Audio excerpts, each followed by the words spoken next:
दोस्तों, क्या आप कभी पटाखों की दुकान पर गए हो? मुझे पता है आप जरूर गए होंगे। वहाँ पर बहुत सारे अलग अलग प्रकार के पटाखे भी देखे होंगे, जैसे कि चक्री वाले पटाखे, फुलझड़ी, अनार, आसमान में उड़ने वाले पटाखे जैसे कि रॉकेट।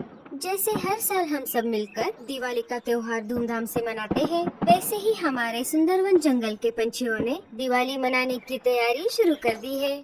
किसी ने मिठाई की दुकान, किसी ने दिए की दुकान, किसी ने आकाश दिए की और किसी ने कपड़ों की दुकान शुरू की है।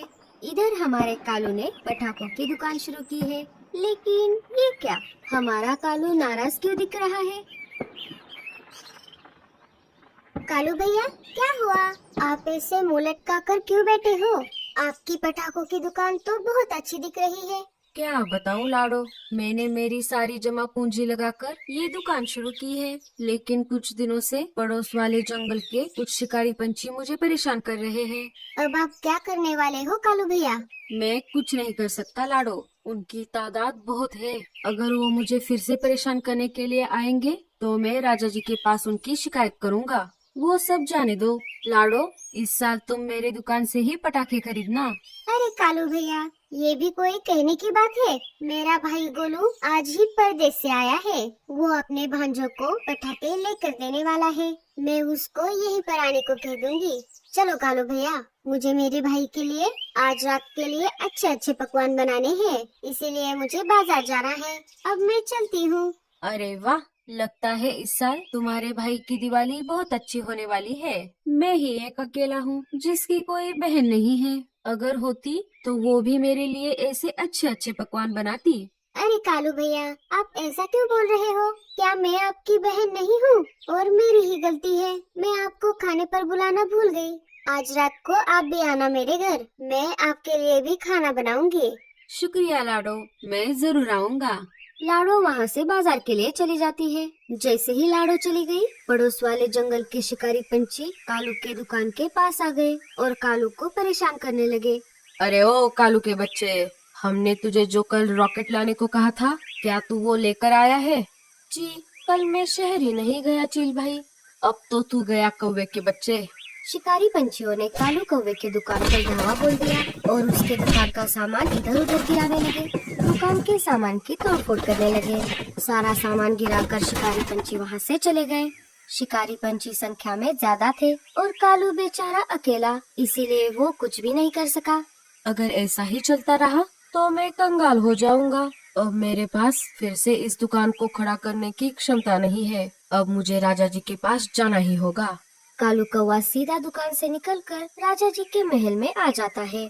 अरे कालू, तुम यहाँ पर कैसे? कहो, आज कैसे आना हुआ? कालू घटी हुई सारी घटना राजा जी को बताता है। ये तो बहुत गलत बात है। रुको, मैं अभी पड़ोस वाले जंगल के राजा के पास ये बात पहुंचाता हूँ। वो उन शिकारी पंछियों को जरूर सबक सिखाएंगे। कालू और राजा जी बात कर ही रहे थे, तभी वहाँ पर लाडो चिड़िया आ जाती है। अरे लाडो, तुम यहाँ पर कैसे? कालू भैया, मैं राजा जी के पास पड़ोस वाले जंगल के शिकारी पंछियों की शिकायत लेकर आई थी। कालू भी इसी के लिए आया है। बताओ, उन्होंने और किसको परेशान किया? क्या बताऊँ राजा जी, मैं अभी अभी बाजार से कुछ सामान खरीदने के लिए गई थी, तभी वहाँ पर शिकारी पंछी आ गए और बाजार में हल्ला मचाने लगे। उन्होंने सब्जियों की दुकान का नुकसान किया। अरे बाप रे, बात अब सर के ऊपर से चली गई है। पहले कालू का दुकान और अब बाजार में नुकसान। मैं अभी खुद पड़ोस वाले जंगल के राजा के पास जाता हूँ और उन पंछियों की शिकायत करता हूँ। तभी लाडो चिड़िया राजा जी को रोकते हुए बोलती है, रुकिए राजा जी, इस मुसीबत से बचने के लिए मेरे पास एक आइडिया है। हम उस आइडिया की मदद से उन शिकारी पंछियों को सबक सिखा पाएंगे। कौन सी तरकीब? जल्दी बताओ लाडो। हाँ हाँ, जल्दी बताओ। राजा जी, शिकारी पंछियों ने सबसे ज्यादा कालू भैया की दुकान का नुकसान किया है। शायद वो कल फिर से कालू भैया की दुकान में नुकसान करने के लिए आ सकते हैं। वो दुकान से पटाखे चुरा कर हर तरफ उड़ा रहे हैं। इससे ध्वनि और वायु प्रदूषण हो रहा है और पर्यावरण का संतुलन भी बिगड़ रहा है। तो मेरी तरकीब ये है, हम ऐसे नेचुरल पटाखे बनाएंगे जिससे आवाज तो होगी लेकिन कम होगी और प्रदूषण भी नहीं होगा। आगे का भी तुम ही बताओ लाडो, हम ये कैसे कर पाएंगे? राजा जी, हम पटाखों में बारूद के बजाय पौधों के बीज भर देंगे और जैसे ही शिकारी पंछी उन पटाखों को जंगल में इधर उधर उड़ाएंगे, सारे बीज जंगल में फैल जाएंगे। इससे थोड़े दिनों बाद जगह जगह पर पेड़ पौधे उगेंगे और हमारा जंगल हरा भरा हो जाएगा। अरे वाह लाडो, ये तो बहुत ही अच्छी तरकीब है। तुम दोनों अभी साइंटिस्ट तोते के पास जाओ और ऐसे पटाखे बनाओ। और हाँ कालू, शिकारी पंछी जितने भी पटाखे उड़ाएंगे उनका मुआवजा मैं तुम्हें दे दूंगा, क्योंकि इससे हमारे जंगल का ही फायदा है और मैं इस जंगल का राजा हूँ, इसीलिए इसका पूरा खर्चा मैं उठाऊंगा। तुम इन पटाखों को तुम्हारे दुकान में बेचने के लिए रख दो। तुम जितने पटाखे बेचोगे मैं तुम्हें उनका मुआवजा दे दूंगा। आपका बहुत बहुत शुक्रिया राजा जी। लाडो चलो, हम अभी तोते के पास जाकर नेचुरल पटाखे बनवाते हैं। लाडो और कालू राजा जी के महल से निकलकर सीधा तोते के पास आ जाते हैं। लाडो साइंटिस्ट तोते को सारी बात समझा देती है। कालू नर्सरी जाकर अलग अलग प्रकार के पेड़ पौधे के बीज लेकर आता है।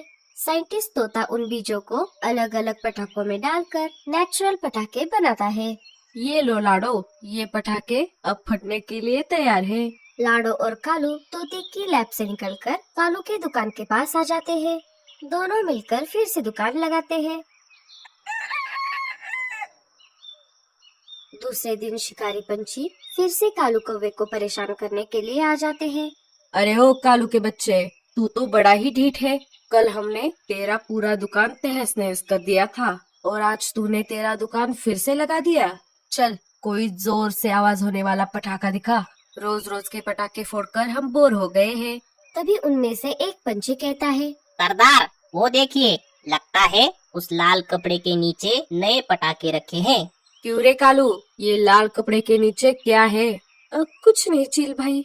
अरे ऐसे कैसे कुछ नहीं, जरा देखे तो। जैसे ही एक पंछी कपड़ा हटा देता है उन्हें नेचुरल पटाखे दिख जाते हैं। अरे ये तो नया माल दिख रहा है। क्यों रे कालू, ज्यादा होशियार बनता है क्या? शिकारी पंछी एक एक करके सारे पटाखे वहाँ से लेकर जाते हैं और पूरे जंगल में वो पटाखे उड़ा देते हैं। पूरे जंगल में उन पटाखों के बीच फैल जाते हैं। फिर एक दिन दोपहर के समय, बेटा गोलू, ये पटाखे मैंने दिवाली के लिए संभाल के रखे हैं और ये बच्चों के लिए नहीं है। ये बहुत तेज आवाज करने वाले हैं। मैं थोड़ा बाहर जा रहा हूँ, तुम इनको हाथ मत लगाना। ठीक है पिताजी। शिकारी पंछी घोंसले से निकल जाता है। तभी गोलू का दोस्त भोलू वहाँ पर आ जाता है। अरे गोलू, चलो हम बाहर खेलने चलते हैं। मैं आ जाता बोलू, लेकिन पिताजी बाहर गए हैं और घर पर भी कोई भी नहीं है। माँ भी अनाज लाने के लिए बाहर गई है। उनके आने तक मैं बाहर नहीं आ सकता। अच्छा ठीक है, चल एक काम करते हैं, हम घर में ही कुछ खेल खेलते हैं। हाँ ये सही रहेगा, लेकिन हम खेलेंगे क्या? तभी गोलू को पास में रखे हुए पटाखे दिख जाते हैं। अरे ये कौन लाया? चलो हम इन पटाखों को जलाते हैं। अरे नहीं बाबा, पिताजी ने मुझे इसे हाथ भी लगाने से मना किया है। हम कोई और खेल खेलते हैं बोलू। अरे गोलू, अभी तुम्हारे पापा यहाँ पर नहीं है ना, हम एक दो पटाखे जला भी देंगे तो उन्हें क्या पता चलने वाला है। जाओ मोमबत्ती लेकर आओ। शिकारी पंछी बारूद से भरे हुए पटाखे घर पर लेकर आया था और दिवाली आने तक उन्हें घर में ही रखने वाला था। गोलू मोमबत्ती लेकर आता है। भोलू पटाखों के पास ही मोमबत्ती जलाता है और उस मोमबत्ती की मदद से अगरबत्ती जलाता है। अब देखो मेरा कमाल। भोलू पटाखा और अगरबत्ती ले लेता है और घोंसले के बाहर एक पेड़ की टहनी पर जाकर पटाखा लगा देता है। गोलू घोंसले के अंदर से ये सब देख रहा था। जैसे ही पटाखा जल जाता है, जोर से आवाज हो जाती है। आवाज से घोंसला हिल जाता है और मोमबत्ती पटाखों में गिर जाती है। मोमबत्ती के गिरते ही पटाखों में आग लग जाती है और देखते ही देखते सारे पटाखे एक एक करके उड़ने लगते हैं। ये सब देखकर भोलू डर जाता है और वहाँ से भाग जाता है। घोंसले में आग लग जाती है। गोलू घोंसले के अंदर फंस जाता है। गोलू मदद के लिए पुकारने लगता है। कालू कौवा पड़ोस वाले जंगल से निकलकर अपने जंगल की तरफ वापस आ रहा था। तभी उसे गोलू की आवाज सुनाई देती है। बचाओ बचाओ, कोई मुझे बचाओ। अरे ये किसकी आवाज है? लगता है कोई मुसीबत में है। कालू आवाज की दिशा की तरफ जाने लगता है। घोंसले में लगी आग को देख वो घोंसले के अंदर जाकर फंसे हुए गोलू को बाहर लाता है। घोंसला आग में जलकर नीचे गिर जाता है। कालू गोलू को लेकर जमीन पर आ जाता है। अरे बच्चे, तुम्हें कहीं पर चोट तो नहीं आई? नहीं अंकल, मैं बिल्कुल ठीक हूँ। अंकल, आपका बहुत बहुत शुक्रिया। अगर आज सही समय पर आप यहाँ पर नहीं आते तो मैं अंदर ही रह जाता। तभी वहाँ पर गोलू के पिता चिल्ला जाते हैं। गोलू, मेरे बेटे। पापा, मैं बिल्कुल ठीक हूँ। इन अंकल ने मेरी जान बचाई। अरे चिल भाई, आप। अरे कालू, मैं तुम्हारा ये एहसान जिंदगी भर नहीं भूलूंगा। मैंने तुम्हें इतना परेशान किया, फिर भी तुमने मेरे बेटे की जान बचाई। अरे चिल भाई, ये तो मेरा फर्ज था। हम पंछी हैं, इंसान नहीं। जरूरत पड़ने पर मदद न करने वाले इंसान होते हैं, खराब समय पर साथ छोड़ देते हैं। सही कहा कालू तुमने। मैं आज से शपथ लेता हूँ, मैं जंगल के किसी भी पंछी को परेशान नहीं करूँगा। मैं मेरे साथियों को भी ये बात बता दूंगा, और मैंने तुम्हारा जितना भी नुकसान किया है वो सारा मैं तुम्हें वापस कर दूंगा। मैं भी आज से शपथ लेता हूँ चिल भाई, मैं बारूद वाले पटाखे कभी भी नहीं खरीदूंगा और ना ही बेचूंगा। आज से हम सब इको फ्रेंडली दिवाली मनाएंगे।